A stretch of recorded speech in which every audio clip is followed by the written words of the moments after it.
Hola, este es el problema 19.4. Tenemos nosotros este arreglo en el cual tenemos una masa suspendida por medio de un resorte con una constante de 20 libras sobre pulgada y el bloque tiene un peso de 30 libras. Muy comúnmente nosotros en el sistema inglés lo que vamos a tener en lugar de masa vamos a tener el peso del bloque. Sí, en mecánica, o sea, no hay una conversión para la masa así directo, o sea, lo que tenemos que calcular es en slug, ¿sale? Entonces, bueno, nosotros tenemos pues el problema 19.4 del libro de Mecánica Vectorial para Ingenieros, el tomo de dinámica, el capítulo 19 de vibraciones mecánicas.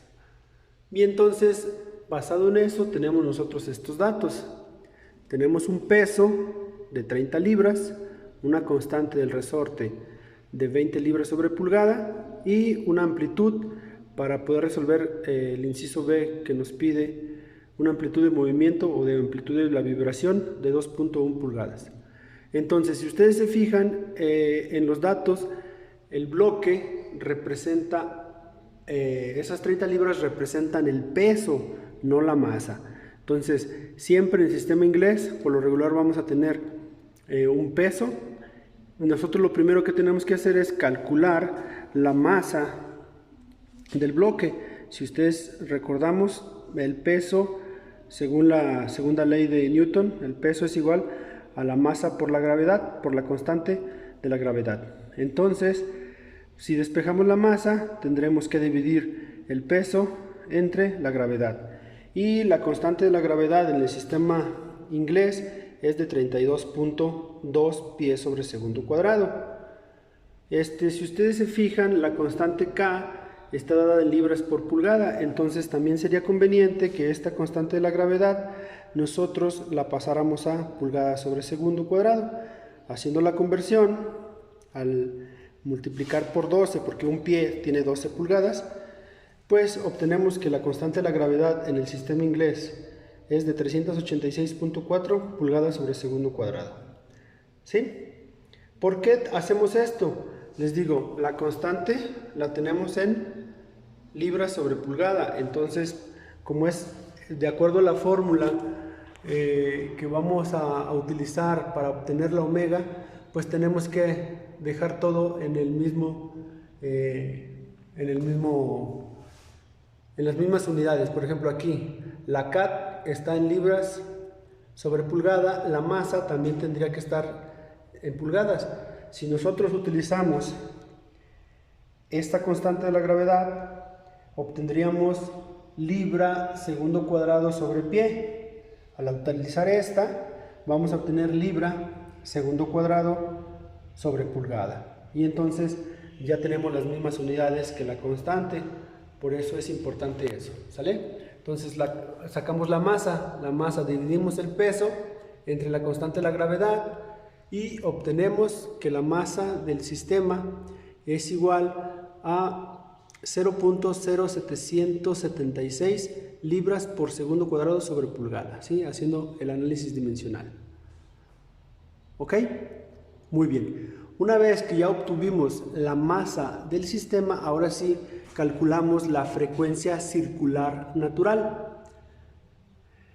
Esto pues ya nomás simplemente sustituimos los valores que ya tenemos para calcular omega n y tendríamos que omega n es igual a 20 libras sobre pulgada entre 0.0776 libras por segundo cuadrado sobre pulgada.